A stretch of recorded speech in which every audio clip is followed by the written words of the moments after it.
Circles always small, keep a certain few. Only ever us, just the perfect crew. People ask for. What's up, everybody, and welcome to again a new video. So you may have guessed it by the title, but this video we're going to be looking at a communist philosopher. I don't know what kind of titles he has, but it's Slavoj Zizek or Žižek. Zizek. I don't know. I literally don't know, because everyone writes his name without the proper letters, because in the Balkans we have a Ž and additional letters to the alphabet, which I didn't use, so I don't know. I haven't googled it because I'm just lazy to Google it. So it is a video from Vice where they're gonna ask him some kind of questions, and you can see he's a bit of a weird guy, but he has such great films. He's being used for films and movies. The theories he develops and his insights into the world, etc. He has some really radical thoughts / views, but none of them are really weird, to be honest.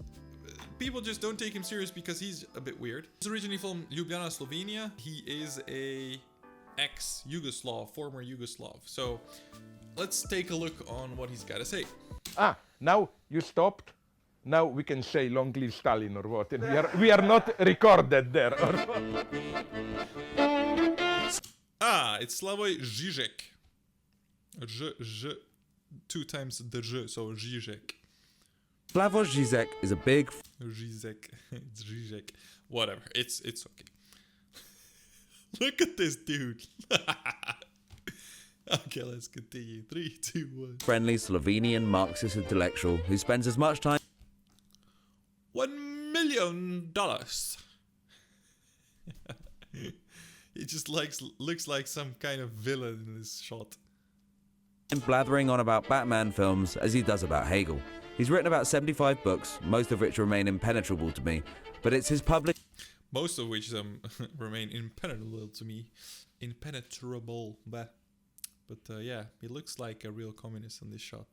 Especially with the brown outfit thingy. But let's continue. appearances, both at lectures and at events like Occupy Wall Street, which have really cemented his position as the most broadly popular anti-capitalist philosopher working today.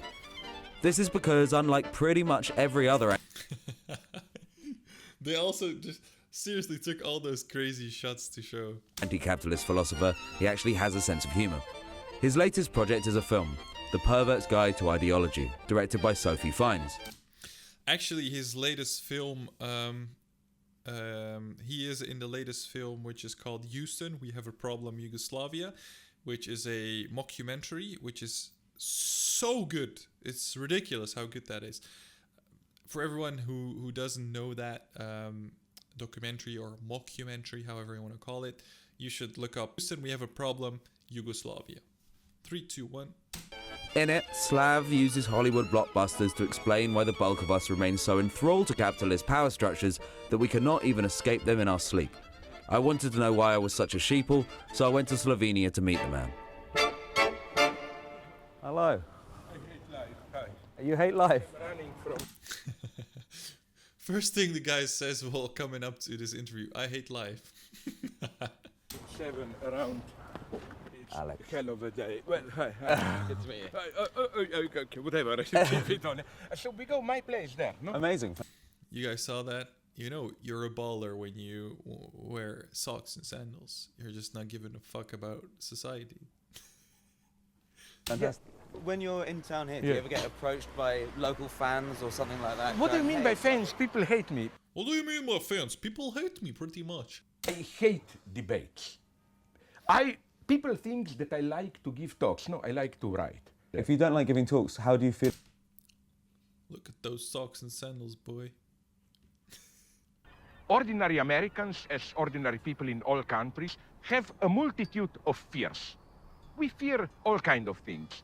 We fear, maybe, immigrants or people whom we perceive as lower than ourselves, attacking us, robbing us. That's actually not... He says some really good things. Just keep listening. This guy is not... How stupid you may find him, this guy is not stupid at all. In Steven Spielberg's Jaws, the function of the shark is to unite all these fears so that we can, in a way, trade all these fears for one fear alone. Smile, you son of a... Why is cinema such a useful tool for you when you're trying to analyze the world? Mostly the way I talk about cinema is simply to use it to illustrate where we are today ideologically. He really does that good with his movies. So the things that his line where he says that he's just using it to illustrate the place we are today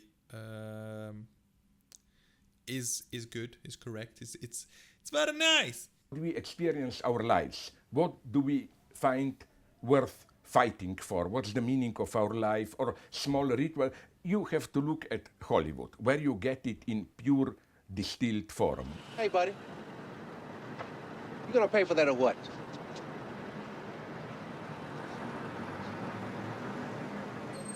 Look, buddy, I don't want no hassle today. Either pay for it or put it back.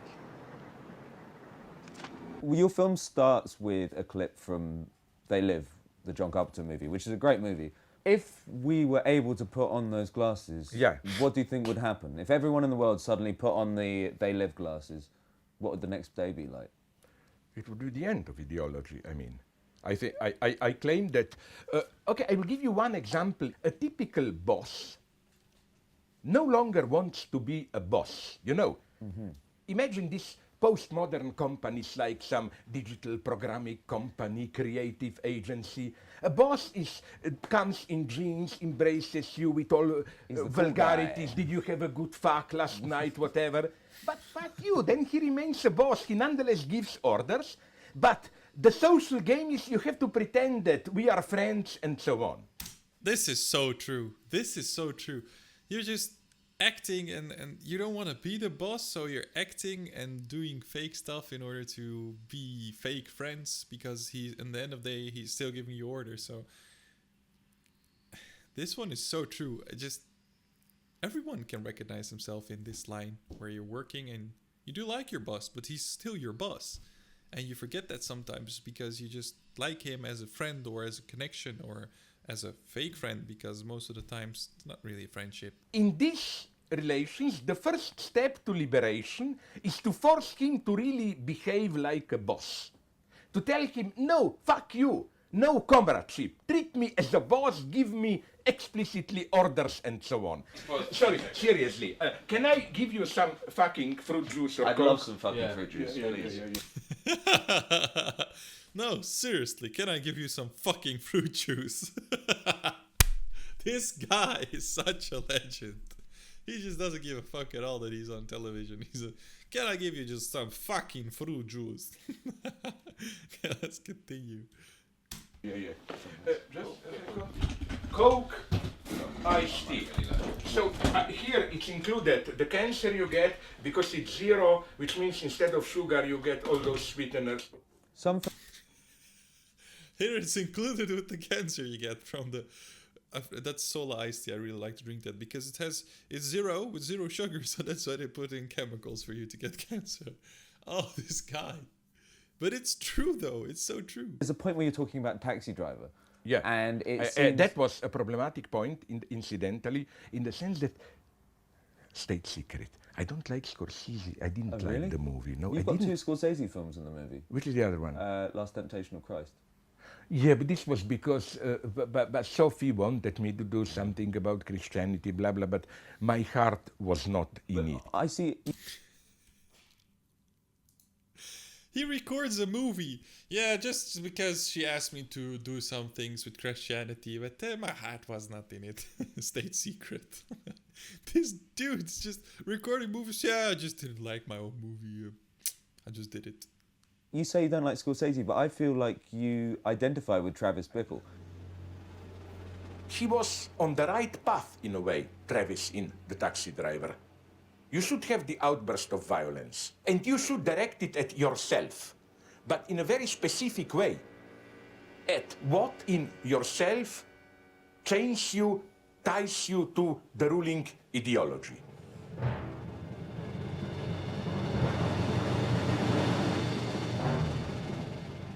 within the film, you seem to use his suicide as an example of what people should be doing, and people should be violently ripping themselves apart from the ideologies. Yeah, but you have more intelligent ways to do it. Like my favorite example.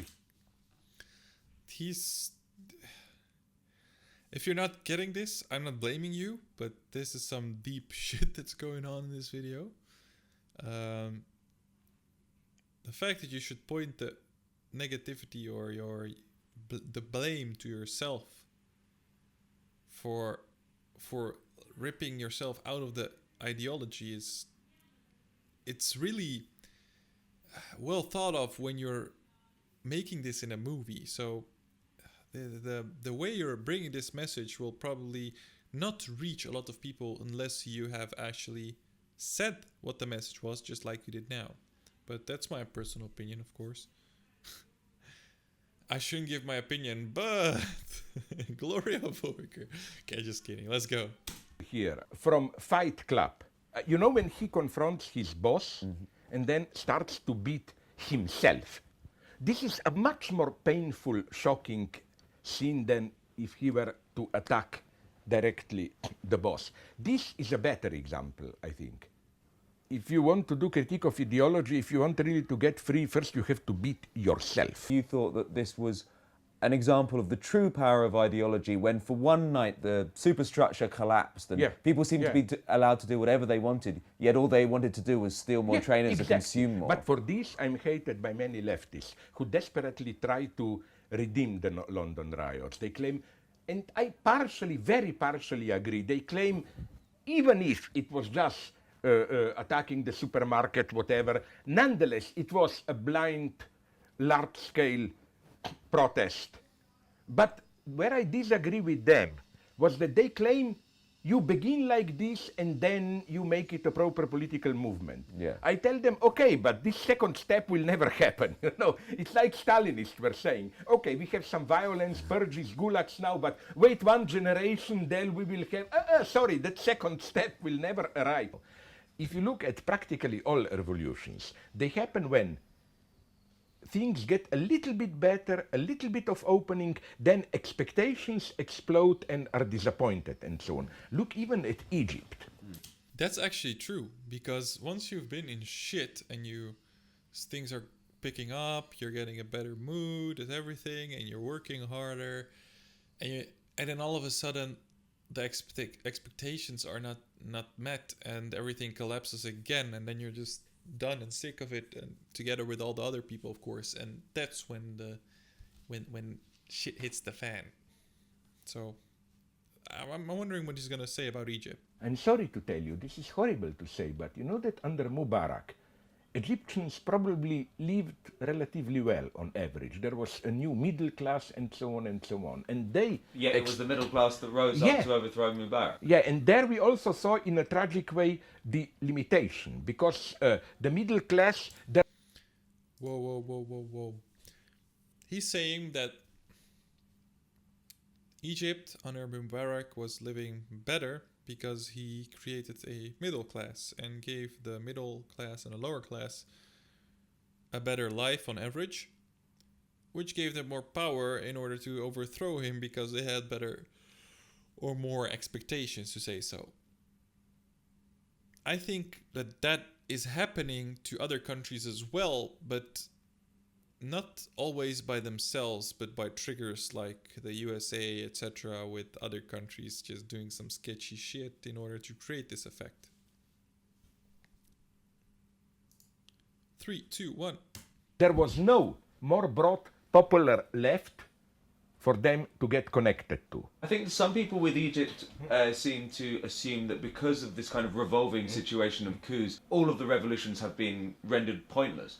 I wonder if you think that it's kind of the seeds of something more revolutionary have been set within in the long term, yes, because you know, I'm not a total pessimist there. It's not simply that we are back at Mubarak's time. Something did happen.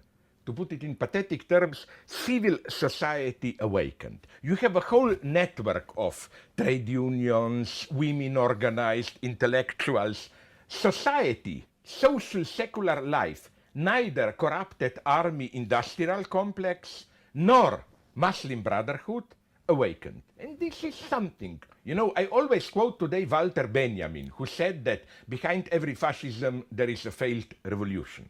We should never forget that so-called Muslim fundamentalists are an ersatz for the failed left.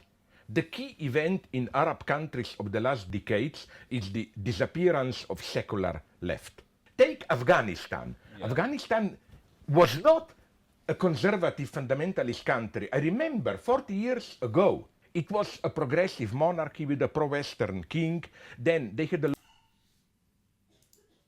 That's true. Most of those countries who are bombed to shit today, and all the countries that were at war had revolutions, were actually progressive countries and rich countries. Look at Syria. It was one of the richest countries in that whole region. So this is just... yeah.